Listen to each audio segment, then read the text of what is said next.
In what Ukrainian officials are calling the largest air assault since the beginning of the full-scale war, Russia has launched a massive overnight attack on Ukraine, firing over 800 drones and 13 missiles at cities across the country.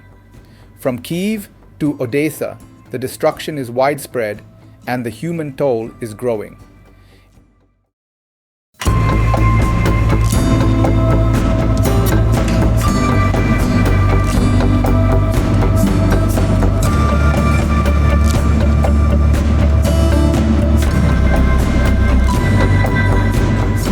It was an attack unlike any Ukraine has seen before.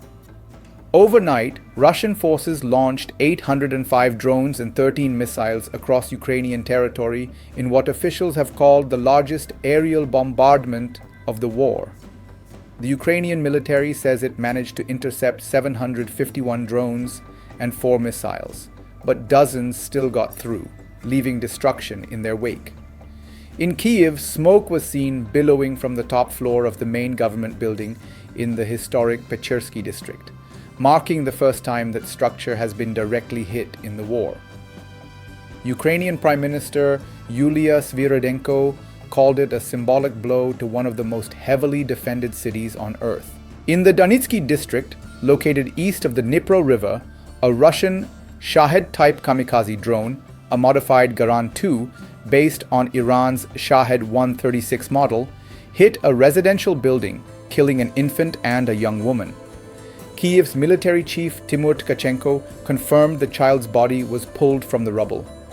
With a payload of 90 kilograms of explosives and a range of up to 2,000 kilometers, these drones are increasingly being launched in massive swarms to overwhelm Ukrainian air defenses.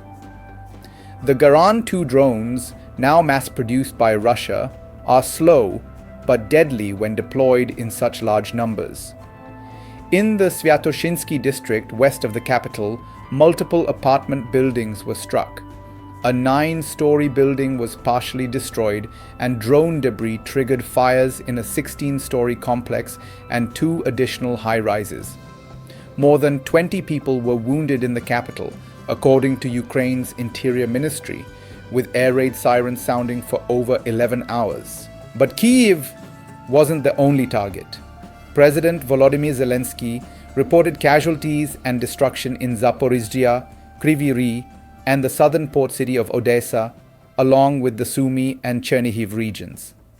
In Odesa, fires broke out in several apartment blocks, leaving 3 people wounded. In Kryvyi Rih, strikes targeted key transport and urban infrastructure, while in Kremenchuk, multiple explosions damaged a bridge over the Dnipro River and cut power to parts of the city. Ukraine is also striking back. In a pre-dawn operation, Ukrainian forces targeted the Druzhba oil pipeline in Russia's Bryansk region, delivering what they described as comprehensive fire damage. The attack is part of Ukraine's broader strategy to hit Russia's energy infrastructure, which funds the ongoing war. A new meeting of Ukraine's allies is set for next week, where air defense systems and long-range strike capabilities will be discussed.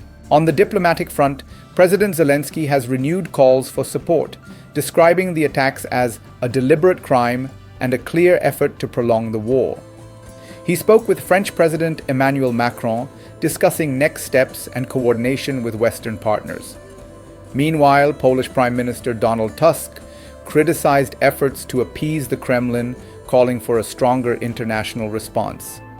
In the US, President Donald Trump, who recently met with Vladimir Putin, has expressed frustration but has not yet escalated sanctions on Moscow.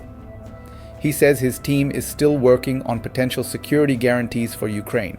Tonight, as Ukraine reels from its darkest night in years, the country faces a harsh reality. Mass drone warfare is no longer a tactic of the future. It is the front line of today's conflict. And while Ukraine's defenses hold strong in many areas, the growing scale and sophistication of Russia's attacks are testing the nation's resilience like never before. As allies weigh their options and diplomacy hangs in the balance, the people of Ukraine once again face the morning after with homes destroyed, loved ones lost, and air raid sirens echoing in their ears.